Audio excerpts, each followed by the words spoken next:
छोटे happy semi anniversary. शादी के 6 महीने मुबारक हो गई। छोटे ये सब हैप्पी प्लास्टिक एनिवर्सरी। प्लास्टिक? हाँ, हमने नाम रखा है, इंटरनेट पे बहुत ढूंढा तो first anniversary paper, second anniversary cotton, third anniversary leather, fourth anniversary linen. 6 महीने वाली एनिवर्सरी का कोई नाम नहीं है तो हमने नाम रख दिया प्लास्टिक एनिवर्सरी। इसे सेलिब्रेट करने के लिए हम लाए केक। अरे वाह, दो केक। बिट्टू दीदी, मैं केक खाऊंगी। हाँ भाई, पहले मेरी नन्ही परी को केक खिलाओ। पता ही लगा 6 महीने हो गए इन दोनों की शादी को। अरे बस बस, अरे नहीं यार, पहले मेरे सिर्फ 2 बेटे थे, अब 2 बेटियां भी हैं। खुश रहो। थैंक्स छोटे, थैंक्स नियति। समय का पता ही नहीं चला, 6 महीने में कितना कुछ हो गया। बस फाल्गुनी ठीक हो जाए, उसके बाद समय धीरे धीरे चले। जीजू, जीजी माँ जल्दी ही ठीक हो जाएंगी। आइए केक काटते हैं। हाँ। मैं केक काटूंगी।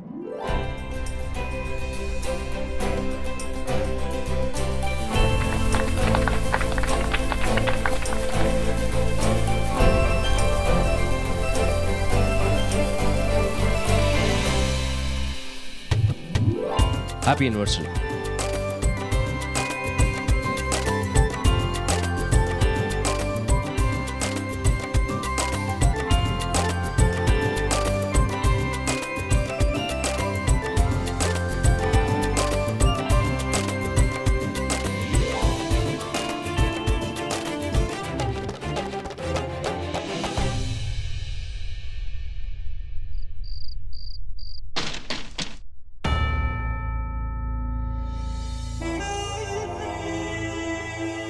माँ, देखा आपने, हीरो जी कितने अच्छे हैं। उन्होंने मुझे केक खिलाया, आपने जो आम दिया था ना, उन्होंने वो भी खाया। अब वो हम दोनों के बेस्ट फ्रेंड बन जाएंगे। अब आपको कोई नुकसान नहीं पहुंचाएंगे, देख लेना। अब मैं जाऊं उनके पास सोने के लिए? हाँ बेटा जा, लेकिन तुम जो कह रही हो ना, वैसा कुछ नहीं होने वाला। क्यों? मुझे पता है ना, अभी तो 12 बजे दिन शुरू हुआ है, कल 12 बजे खत्म होगा। तुम नहीं जानती आज का दिन कितना खतरनाक होने वाला है। खतरनाक? पर क्यों माँ, क्या हुआ? मेरा भोला बच्चा, तुम्हें कुछ भी नहीं पता। तुम्हें तो ये भी नहीं पता कि आज एनिवर्सरी है। तुम्हें तो ये भी नहीं पता कि एनिवर्सरी क्या होती है। क्या होती है एनिवर्सरी माँ? बताती हूँ। एनिवर्सरी, लेकिन जो मैं कह रही हूँ वो किसी से कहना मत कि मैंने बताया है, ठीक है? बेटा, एनिवर्सरी वो दिन होता है, वो 24 घंटे जिसमें तुम्हारे हीरो जी भूत बन जाते हैं और किसी को मार के खुद की जिंदगी के 4-5 साल बढ़ा लेते हैं। पर माँ, एनिवर्सरी का सुन के तो विधु और बिट्टू दीदी दोनों ही बहुत खुश थे। क्या करे बेचारे, वो भी तो तुम्हारी तरह भूले हैं। उन्हें कहा पता कि आज के दिन तुम्हारे हीरो जी किसी को मार डालेंगे। तुम्हें पता है वो जिसे मारने वाला होता है ना, पहले उसकी उंगली काट देता है।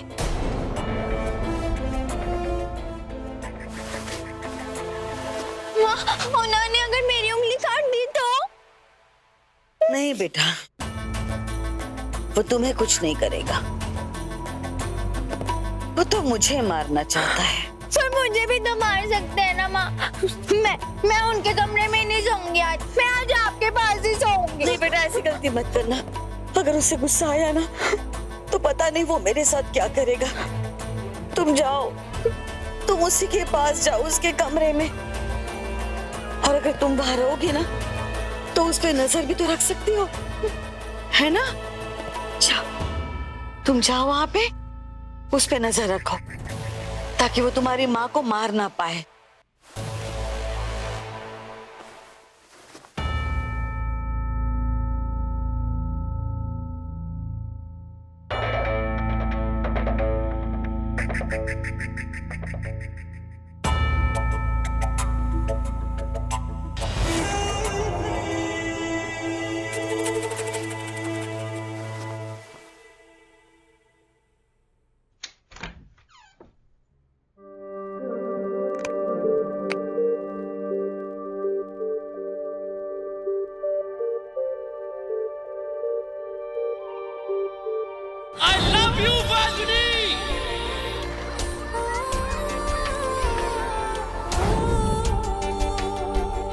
पता है फाल्गुनी, मैं ये रिंग तुम्हारे लिए लाया था। सोचा था कि जब हम अपनी जिंदगी की नई शुरुआत करेंगे तब तुम्हें पहनाऊंगा, मगर वो मौका आया ही नहीं। लेकिन मुझे यकीन है कि तुम बहुत जल्द ठीक हो जाओगी और तब मैं तुम्हें ये पहनाऊंगा। और उसी यकीन के साथ आज मैं तुम्हें ये रिंग पहनाऊंगा।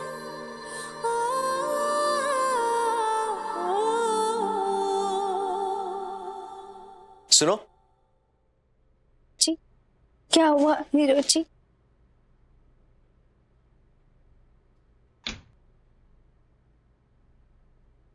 अपना हाथ दो। तुम्हें पता है वो जिसे मारने वाला होता है ना, पहले उसकी उंगली काट देता है।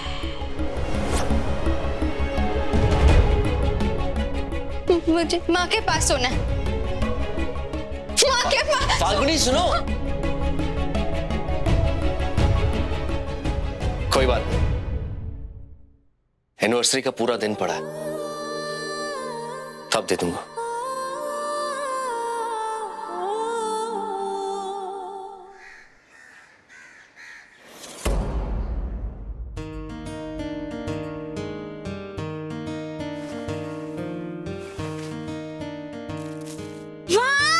ये गिफ्ट मेरे लिए माँ।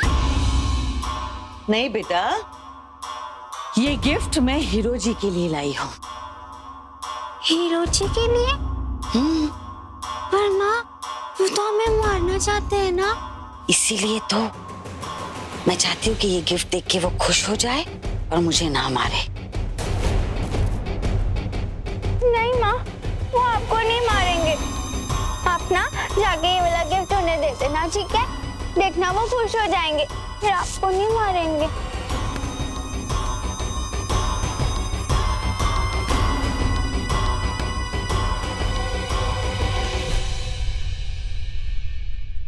देखिए, ये उसकी जिंदगी की सबसे बेहतरीन शाम होनी चाहिए और कुछ गड़बड़ मत कीजिएगा। मैंने जैसे बोला बिल्कुल वैसे किए, प्लीज मत भूलिए। क्या प्लानिंग चल रही है जीजू?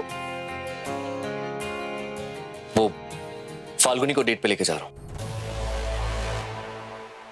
चीची माँ तो बहुत खुश हो जाएंगी। हाँ, बस वो टाइम पे आ जाए। उसकी जिम्मेदारी मेरी।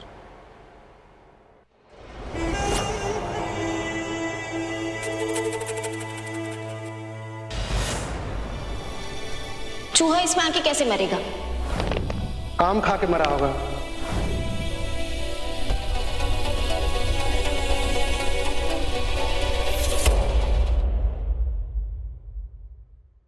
सुयश बेटा, शादी की अर्धवर्षीय वर्षगांठ बहुत बहुत मुबारक हो। ये मेरी तरफ से एक तोहफा। मॉम, मैं फाल्गुनी को मैंने सुन लिया है। तुम नियति से कह रहे थे ना, तो मैं वही थी। अपनी पत्नी का कितना ख्याल रख रहे हो तुम। भगवान तुम जैसा पति सबको दे। मैं बस उसे खुश देखना चाहता। और मैं तुम्हें।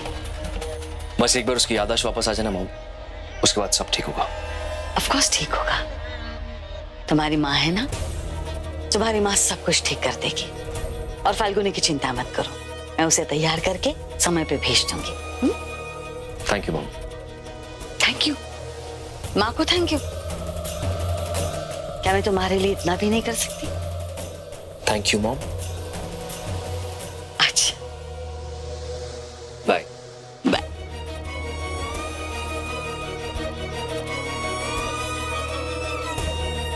ये तोहफा तो कुछ भी नहीं है सुयश बेटा। असली तोहफा तो मैं फाल्गुनी के हाथों भिजवा दूंगी।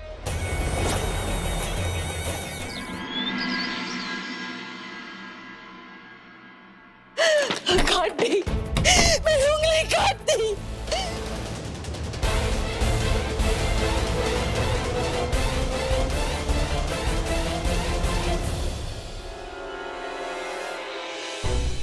इसका मतलब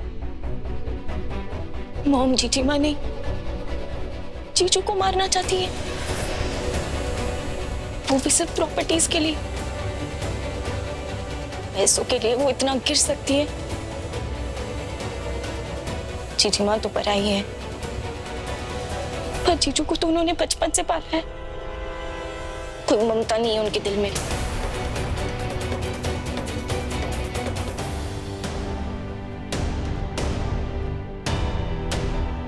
नहीं, मुझे अभी कुछ नहीं करना चाहिए। अगर मैंने अभी कुछ किया तो मॉम अपनी चाल ही बदल लेगी। मुझे उन्हें पता नहीं लगने देना है कि मैं उनके चाल के बारे में जानती हूँ।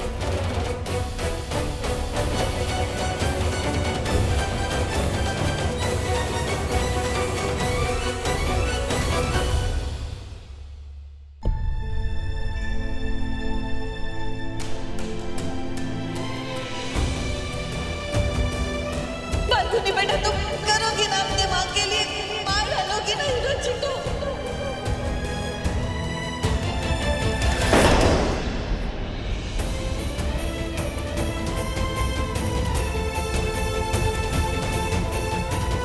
क्या करूं मैं? जीजी माँ को नहीं रोक सकती, पर जीजू उनको सावधान तो कर ही सकती हूँ। पर अगर उन्होंने मेरी बात नहीं मानी तो, अगर नहीं बताई तो जीजू की जान। नहीं नहीं, मुझे मॉम की सच्चाई जीजू को बतानी ही होगी।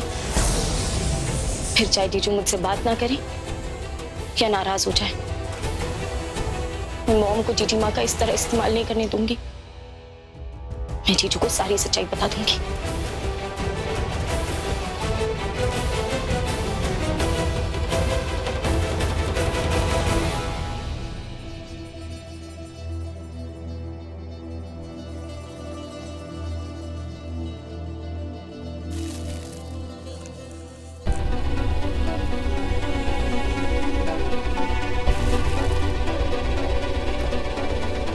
यदि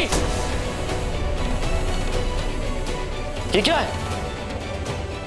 मॉम ने इतने प्यार से मुझे गिफ्ट दिया। माँ नहीं है वो आपकी, मत बुलाइए उन्हें माँ। मारना चाहती है वो आपको, मारना चाहती है वो आपको, मारना चाहती है वो आपको, मारना चाहती है वो।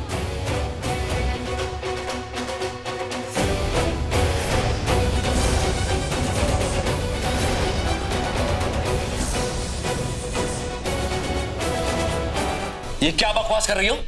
तुम होश में हो या नहीं? मैं होश में हूँ जीजू, पर अब आपको होश में आना होगा। कहना क्या चाहती हो तुम? जीजू, मैं अपने कानों से सुनकर आ रही हूँ, वो आपको मारने की साजिश कर रही है। मारना चाहती है वो आपको, वो भी मासूम जीजी माँ के हाथों।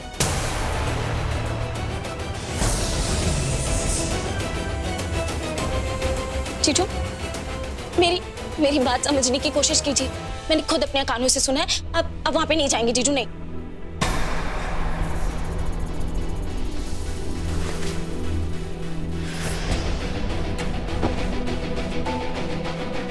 अगर ऐसा है ना नियति, तो मैं वहां जरूर जाऊं। मैं भी देखना चाहता हूं कि मेरी फाल्गुनी मुझे मार पाती है या नहीं। और मेरी माँ, मेरी अपनी माँ, जो मुझे इतना प्यार करने का दावा करती है ना, देखता हूं वो मुझे मरते हुए कैसे देख सकती है। मुझे यकीन है मेरे प्यार पे भी और मेरी माँ पे भी। और मैं जहां जा रहा हूं ना, इतना तो मुझे यकीन है कि वहां से लौट के जरूर वापस आऊंगा।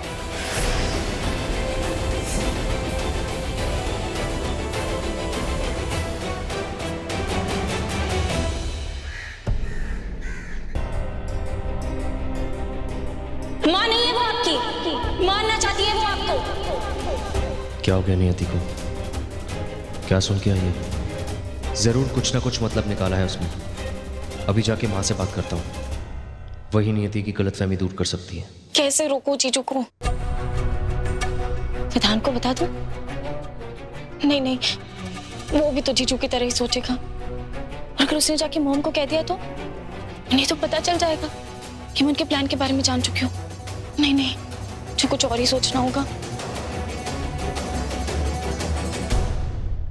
बस एक ही तरीका है, मुझे जीजी माँ को ही रोकना होगा।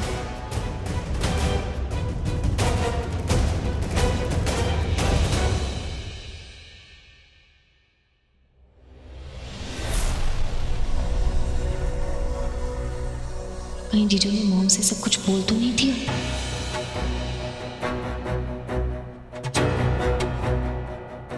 मॉम से मिलने जा रही हूँ। मॉम रूम में नहीं है। कहाँ है वो?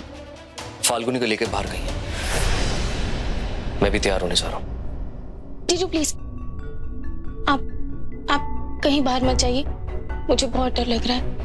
आज आप घर पे ही रहिए ना हम सबके साथ। अगर मॉम के कहने पे जीजी माँ ने कुछ... ज्यादा मत सोचो, मेरे साथ कुछ गलत नहीं होगा। और वैसे भी मॉम और फाल्गुनी मेरे साथ कभी कुछ गलत कर ही नहीं सकती है। जरूर वो दोनों कोई खेल खेल रही होंगी और तुमने कुछ और सोच लिया। मॉम फाल्गुनी के लिए कुछ शॉपिंग करने के लिए गई है। रिलैक्स।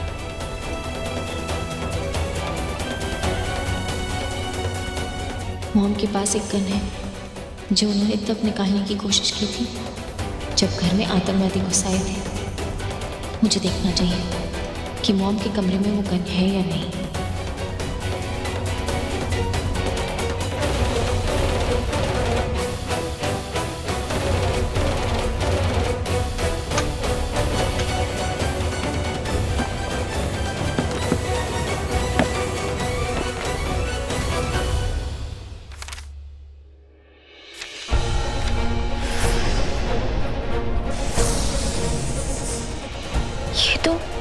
गन शॉप की रिसीट है। मॉम ने अपनी गन सर्विसिंग के लिए दी थी। गन परसों ही सर्विस होकर आई है। इसका मतलब उतरते हुए जीजू को मारने के लिए इसी गन का इस्तेमाल करने वाली है।